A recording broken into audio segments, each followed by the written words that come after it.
Guys, welcome to my guide where I'm gonna show you how to kind of get better with mechanics in Valorant, and how mechanics kind of, make a good player, as well as obviously game sense. But that's gonna be in the next video. This video is gonna be mainly about mechanics, and I'm in the range right now. Obviously, by myself, just in the range practicing with Phantom. I'm gonna be talking about 3 different things or 4 different things about how Phantom is better than Vandal in terms of like most scenarios. I'm going to be talking about aim labs. I have aim labs on another tab right now, and obviously aim trainers as a whole. How the fact that if you don't like play other games like Valorant, like if you don't play Overwatch, Counter Strike, Siege, and how aim trainers in that kind of context is better to use for a game like Valorant, where aim is very very assisting with how you play the game. But yeah, all in all, that's all I'm going to be talking about. I know people I'm going to be talking about warm-up routines. I'm going to be talking about aim training in the game and outside the game. But yeah, I mean, what I would really talk about is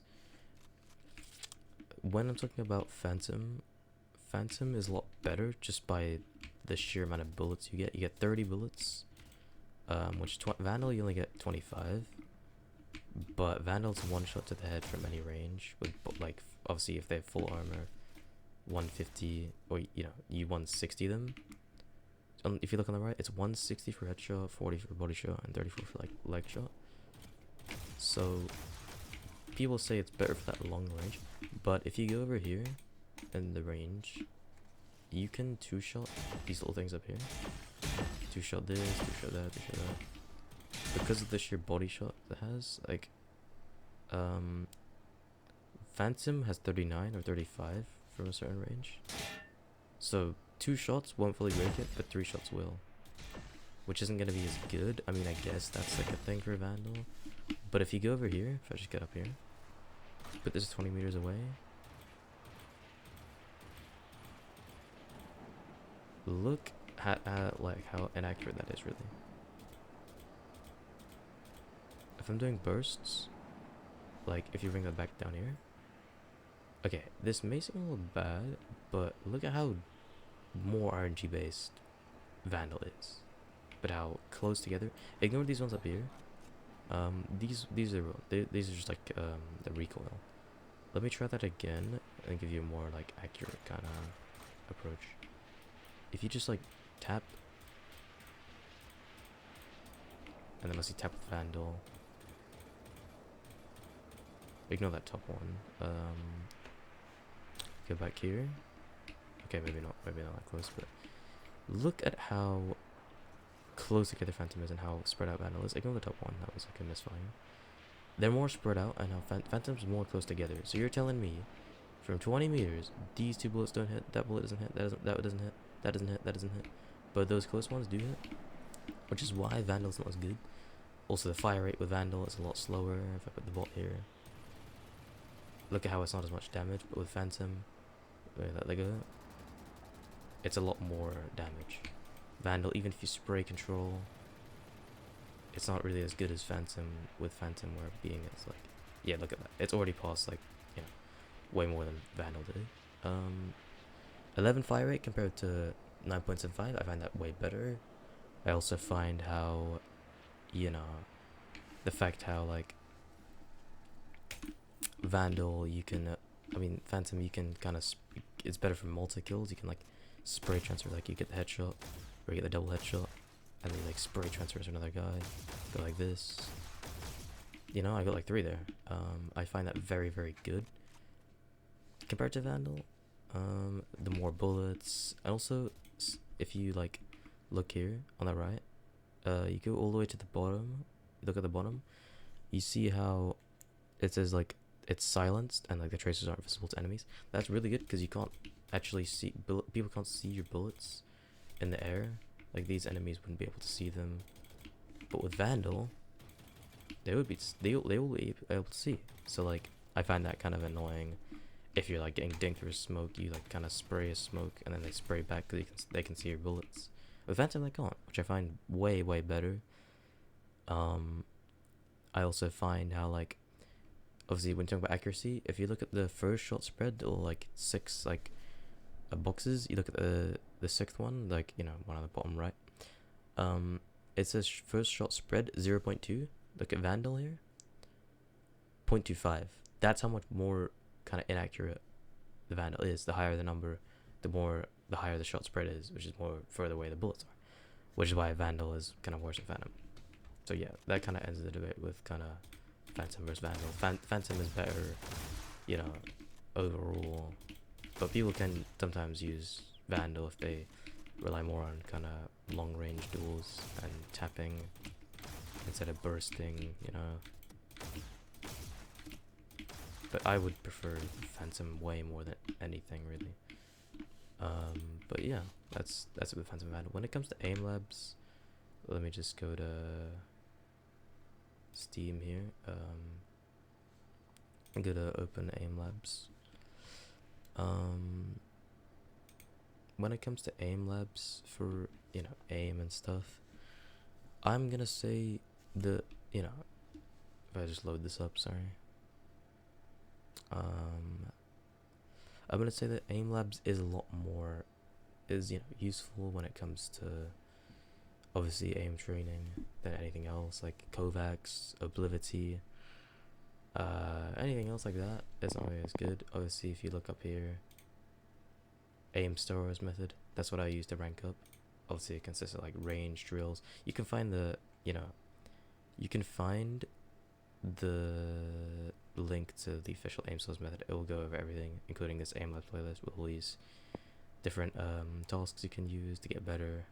Kind of just not raw aiming, but the different types of aim. Like you look down here on the left, flicking, tracking, speed, precision, all this stuff. It'll go over like in just this like 10-minute playlist. Each task is 1 minute exactly, and it just helps you with like different tasks and stuff. How to get better at them, how to kind of put your all into kind of aim training. If you don't have past FPS experience, like Marvel Rivals, or like you look down here, Arc Raiders, Counter Strike, again, Marvel Rivals, Overwatch, anything like this. If you haven't played this kind of games in the past, you're usually not gonna have as good of aim really compared to Valorant. Most pros really have played Counter Strike since the early days of FPS games, which is why they are so, obviously so cracked with aim. But yeah, aim is a pretty big part of Valorant. But if you go back into here, movement is also quite a good thing. There is a couple movement pieces of tech I want to show you.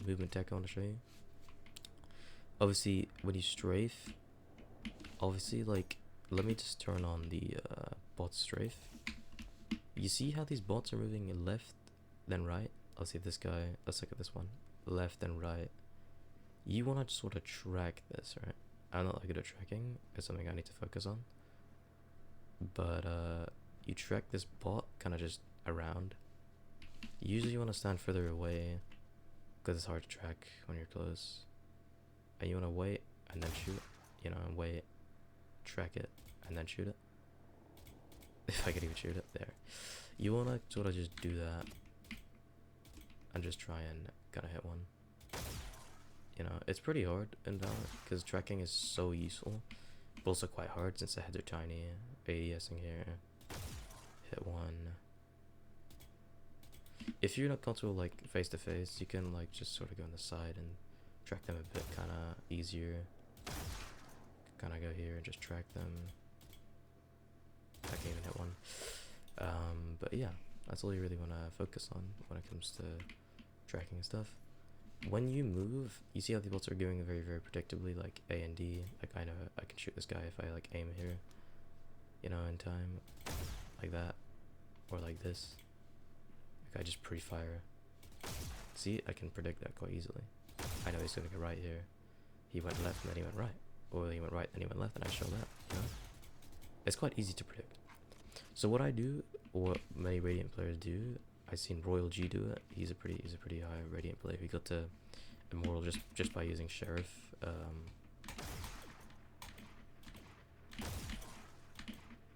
But yeah, what he did really in death matches, he went instead of AD, shoot A, shoot D, or AD. He just went AA, and then that made it more unpredictable. And then sometimes they did DD, when strafing. Obviously, you can hear my keyboard, it goes like this. But yeah, no, he really just kind of focused on that.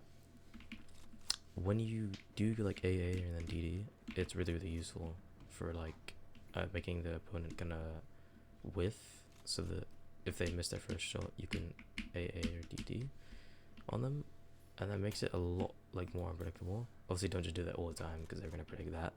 Make your movement unpredictable. Make it more kind of hard to predict. Like these guys, like these guys may be good with movement, but maybe basic, but they are still hard to track. Like look, they are going left and right though, so it is kind of easy to see. But you wanna, when you are tracking these, you wanna focus on one and not multiple, because it's a bit annoying, you know what I mean? So to do that, you can just go into here, press F3, eliminate 50, start, and you'll get one somewhere. Yeah, you'll get one, and you can just focus on this one until you're ready. You can shoot it. Once you've tracked it, you can shoot it. But yeah,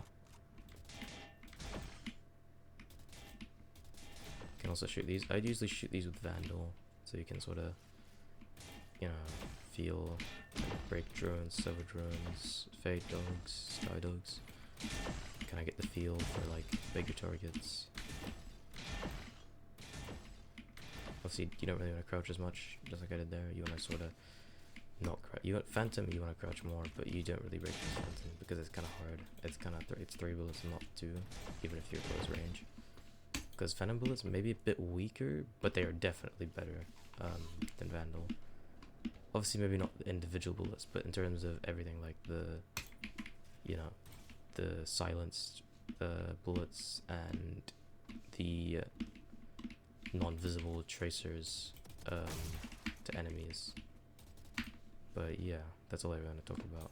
I talked about aim labs and how like aim trainers usually want to use them after games and not before games, because it helps you kind of wind down after games. Because after games, you're gonna be kind of, you know, like you're gonna usually gonna crash down, like, you know, relax. You want to just sort of, you know, just perfect your aim after the game, see how it's doing, and just, yeah, so you don't wear yourself out after a game, you know.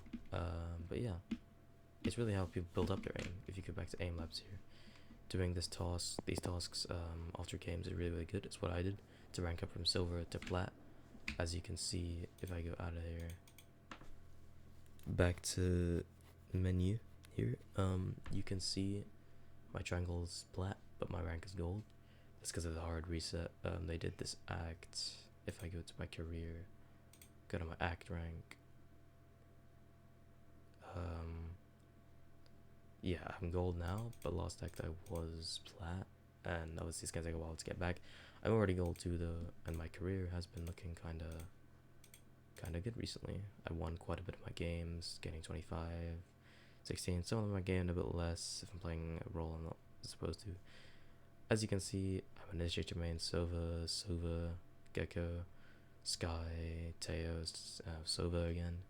I'm Initiator main, I don't really play anything else. I'm sort of just trying to do a variety right now, because I can play anything. It's just, I prefer to play Initiator, because I like to give my team info. Also what I did to get out of silver. If you want to get out of any rank, really, it's honestly for iron, for every rank up to plat, because I haven't really reached further than plat. So this guide is focusing on low elo. So for each rank, I'd say iron, just to end off here. Iron, it's, you can aim your way out. Really play anything. Honestly, the best thing you can play is like Reyna, to get out of the situations with dismiss.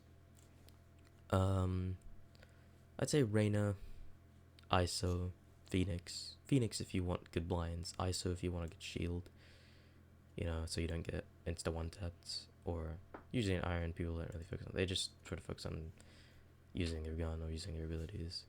They don't really focus on one tapping or anything.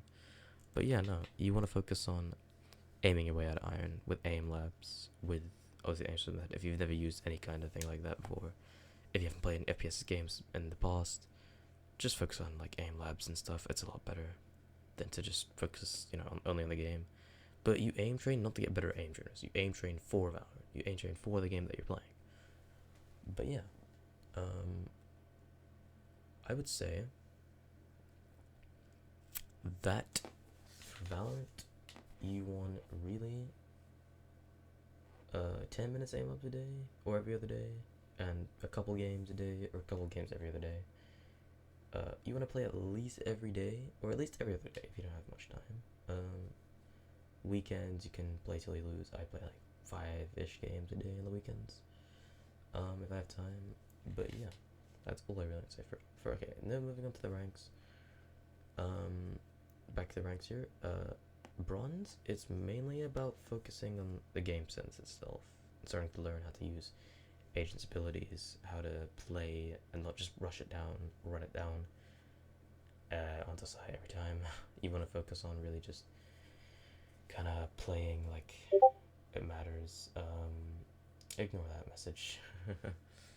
But I'd say for bronze, it's about learning the map, learning how to use certain agents. For silver, it's kind of both the things put together, like your aim, movement, your mechanical skills, and your game sense skills. Strategical game sense skills, faking A, going C, like 2A, 3C, or 3A, 2C, or 3A, or 3C, 2A. Just kind of making it more unpredictable, and obviously focusing on mechanical skill too. Gold, it's really their game sense a lot better too, but it's silver. It's all kind of everything. Gold, it's more mechanical skills. Golds aren't as good as silvers compared to mechanics, so just focus on mechanics more in gold rather than anything. Their games is gonna be a lot better, so watch out for that. Which is kind of what I'm dealing with. When you look at my games, um, I'm usually kind of just playing not really any duelist. The only duel I play is like a Waylay. I had a pretty good Waylay game where I ran it down against a pretty low elo, like silvers and bronzes, and a little bit of gold, like 1 gold. But that's only because my MR is a bit low. Now it's a bit higher. I'm playing a bit more like gold and silver until I can get to full golds. Where their aim isn't really that good. It's their like game sense and like how smart they play, like Astras, Geckos, with like utilities and stuff. But yeah, plat wise, up to plat, their mechanics are a lot better, and their game sense isn't as good. But it's more like that combination still. End up in plat. The game sense is good, just not as like. Obviously, golds are still a bit more creative. Plats are a bit more logical, which isn't necessarily bad, but you gotta kind of play more logically, if you know what I mean. And you can play creatively too, but you want to beat them, so you gotta be like them to beat them. But yeah, you gotta be like more unpredictable though. Don't make it too logical. Don't make it like let's just play for picks, or you can play for picks if they are just running your team down with like utility and throwing it all on you, and not just kind of. If you play all throughout the map, like defaulting is playing everywhere, mid, A and B, or mid or A, B, and C, or A, mid, and C, playing everywhere on the map, so they can't focus on everything, and they have to like they can't focus on one specific spot, like only A or only C or only B. That's what I would say is pretty good. So plat, it's really just finding your agent that you want to always play. Gold as well. Silver, you don't want to worry about too much what you want to play. Really just duelist and sentinel. So you can kind of you play self-sufficiently in silver. Gold's where they focus more on teamwork. Gold is where you're going to find your best possible agent. You can play a couple agents. You can play one for every role. Like for me, I like to play Omen for smokes. I like to play Soba for initiator. I like to play Waylay right now for duelist, or usually like Jet or Phoenix for duelist. Sometimes Waylay. sometimes raise. Depends on the map. Depends on how I'm feeling. Depends on like what I wanna play. How I wanna play the game.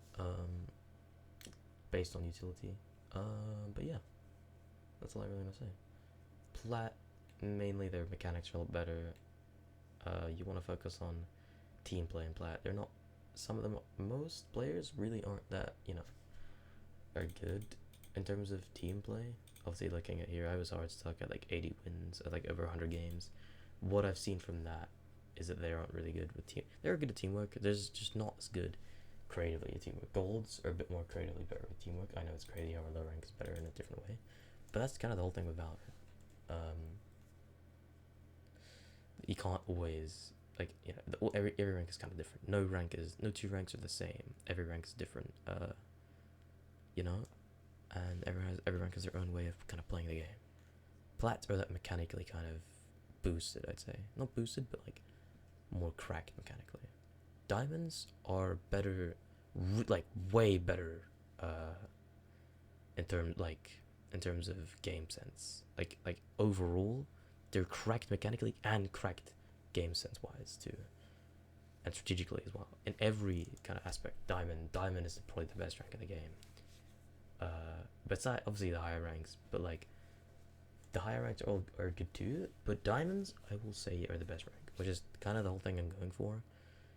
Why I think I'm streaming it as well. But yeah, Diamond is right.